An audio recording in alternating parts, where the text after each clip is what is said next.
Right, if you've been listening to OS this week, you'll know that my colleague, James Reynolds, and other members of our team are out in Brazil. They were reporting on the death of footballing legend Pelé.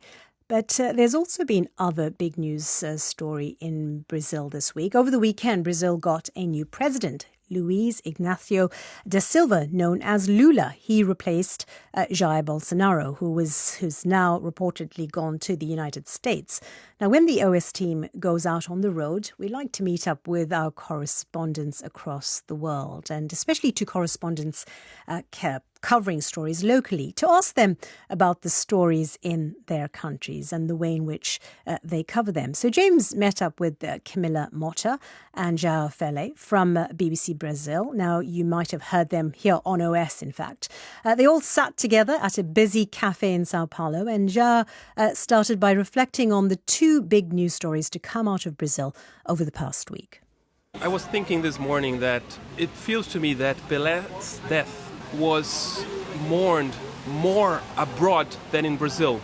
I think it was big here, but it should have been much bigger. And the reason is, I think we were so dragged in the political conflicts that there's no more room for following our lives, our daily lives in a normal way. And I think that people weren't really able to breathe yet, and realize that we've just lost this huge idol and we should mourn him like everyone else is doing, Because there was this exhaustion from politics.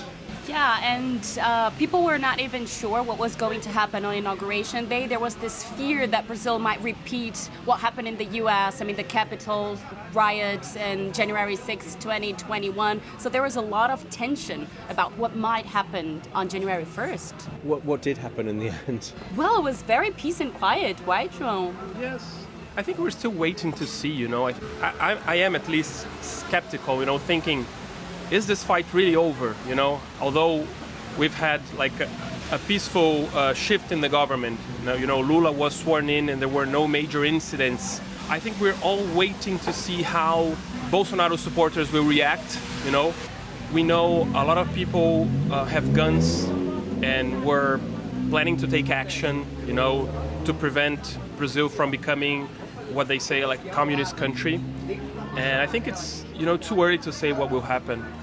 And one thing that I think that maybe international outlets didn't really cover or paid attention to in Brazil is that when Bolsonaro lost on October 30th, Brazilians started going to army's headquarters all over the country and just camped there for the past 2 months, asking the armed forces to launch a coup in Brazil. And they actually tried to get these people out of Brasilia days before the inauguration, and they couldn't because they were quite violent. They assaulted a CNN Portuguese reporter, so there was a lot of tension of what might happen. Camila, what's it been like speaking to Bolsonaro supporters when you say you're Camila Motta from the BBC? What happens? I think there's a situation that I've been through that kind of sums up what journalists have gone through over the past 4 years. On September 7th, 2022, it was Brazil's Independence Day. We were in Rio, in Copacabana, to a big pro-Bolsonaro rally, and the idea was just to talk to people and understand why people were going out, were taking to the streets to support Bolsonaro, because Brazil was so deeply divided that these conversations were not happening in Brazil. We had both sides really divided, families torn apart, and people were not talking to each other. So we were like, so let's go out to the streets and really talk to people, not to give them 3 or 4 seconds on a news package, but actually have a conversation with them. And it was really tense. People shouted at us many times. They referred to us using vulgar language. And at one point, I was attacked by an old lady. It's been all over our social media. It's a big hit. It's become a meme. But I started saying stuff that she didn't like, and she kept clapping back. She called me a communist and just walked away. And we have that on tape. It was a big hit, yeah. But it just sums it up. How hostile these people are and were to journalists. So it's been a rough 4 years for journalists in Brazil. Camila, I should say the first time I ever saw you on TV, if I'm right, I was in the BBC's Rome Bureau back in 2019. and there was a big story about the Amazon. There were fires there. So I switched on the TV because I was really interested in Brazil. And I saw, oh, there's a new reporter in Brazil, Camila. And I kind of wrote down your name. And now here we are speaking. And I wonder how much the Amazon plays a big part in your own reporting and what we can expect from the Amazon and Brazil's policy this year. It's funny because I've been a journalist for almost 15 years, and I really feel that Brazilians didn't pay that much attention to the Amazon that much back then as we do now. I think that internationally, with everything that we know now, how important the Amazon is on our fight to tackle climate change or try to stabilize the world's climate.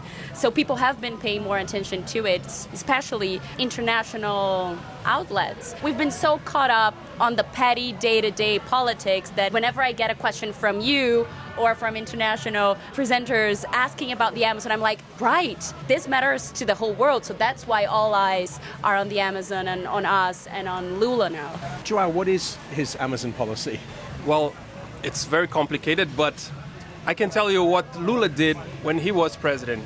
This is actually, I think, the biggest difference that I see in his speeches. When he was the president, first time, he did manage to reduce deforestation levels, but at the same time, he was a big enthusiast of big projects in the Amazon, building dams, building roads, and this generated a lot of criticism against indigenous communities, people who live in the forest and saw deforestation rise in their regions. And now it seems that he is not saying those things anymore. He created a ministry for indigenous policy, which is the first time Brazil has this kind of ministry. There is an indigenous person as a minister for the first time in Brazil's history.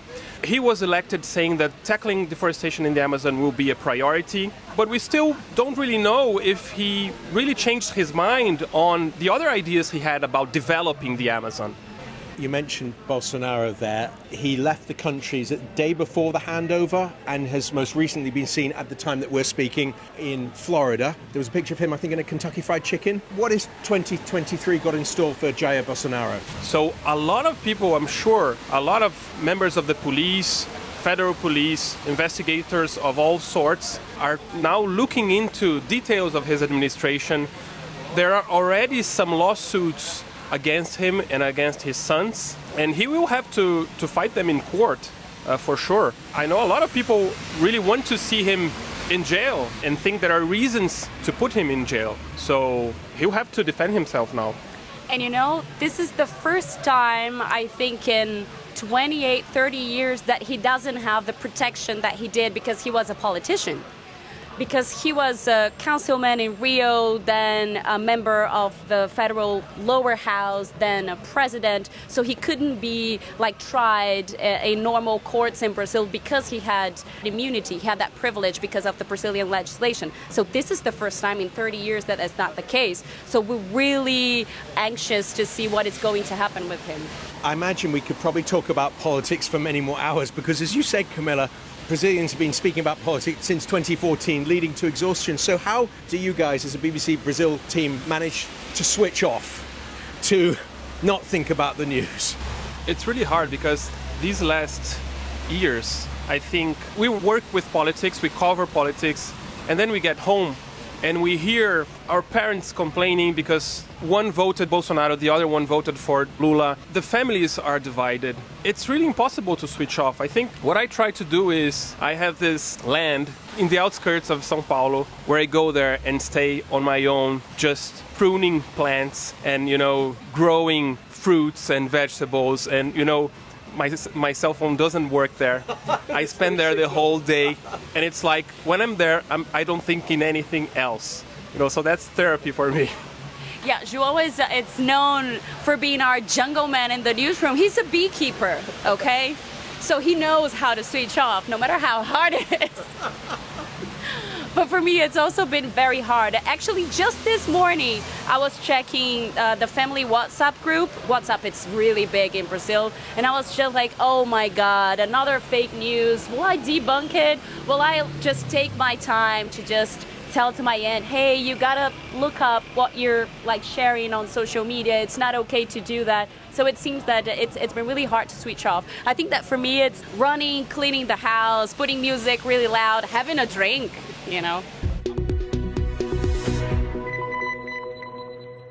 On to